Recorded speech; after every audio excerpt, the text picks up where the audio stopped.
PJ's Kitchen. My name is Peter James from peterjamesx.com with the Babylon Report. This evening we are asking the question, why war? Why war? What is the cause of war? We tend to ignore the sixth commandment, which says, "Thou shalt not kill." So we're going to have a look at this tonight. We go around promising democracy, freedom, liberation,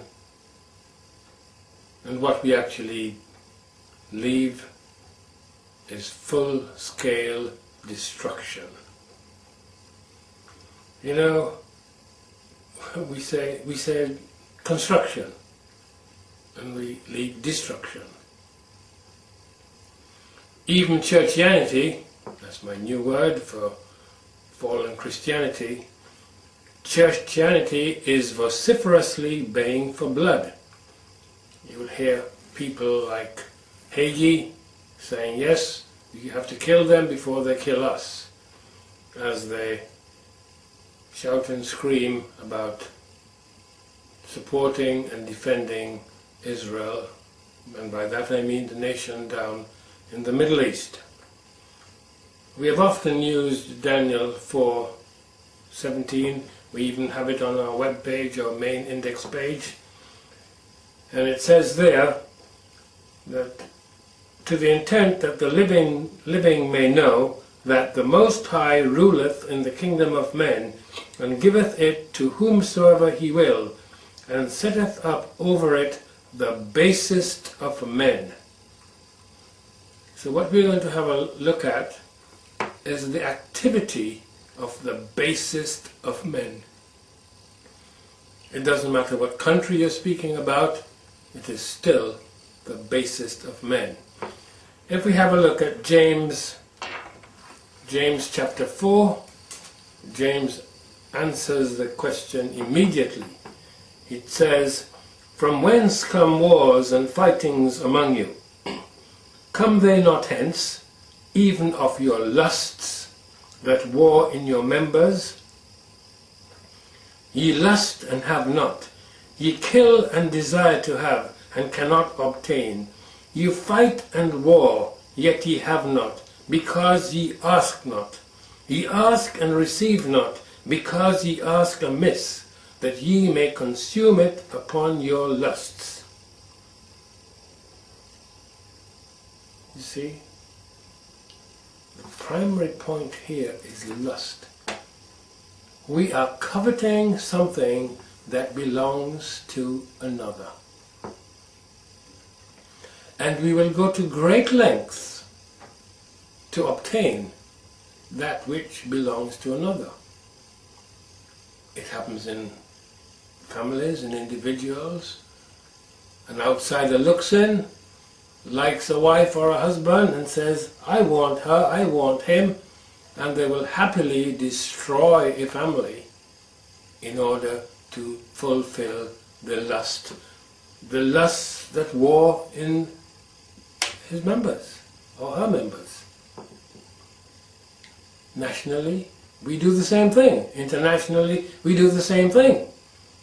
We do not actually care whom we kill in order to get what we want.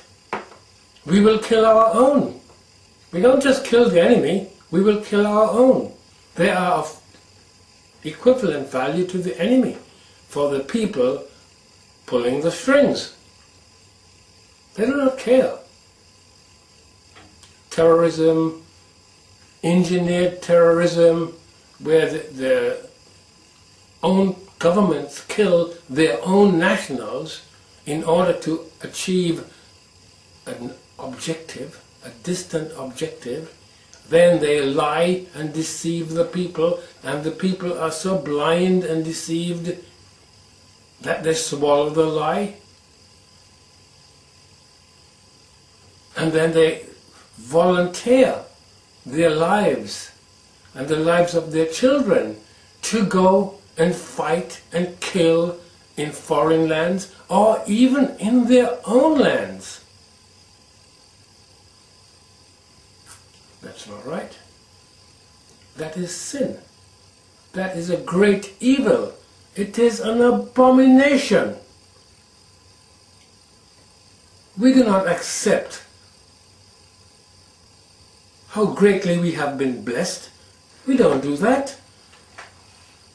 We still want what everyone else has. Instead of being thankful and saying, "Thank you, Lord, thank you for what you have given me." No. I want that bit of land, that country. I want their wealth. I want that nation to be in servitude to me.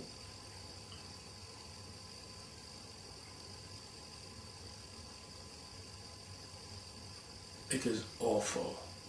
It is truly awful. And at the same time that we are carrying out massive destruction, and I mean massive destruction, we are overfed and obese. We have so much food that we are so fat we have to go in all sorts of dieting programs and all sorts of crazy ideas to lose the excess weight from our overindulgence. You know, the lust that war in our members. We are lusting after the food. So, in the one hand, we are blessed that we have plenty. And in the next breath, we are running overseas to take the little that these people have from them. That's what's happening in Iraq. That's what's happening in Iran. Well, not Iran as yet. Iran is proposed, but Afghanistan. We should be contented with what we have. We should give thanks for what we have. And then we have so much. We should be sharing what we have. That is why we are given abundance.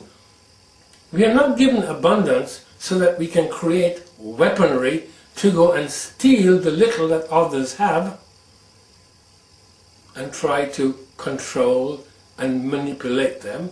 That is a totally satanic concept. Totally. You see, we desire to have.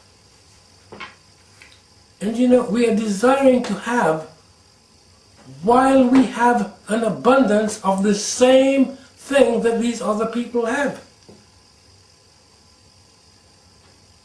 Or I should say has.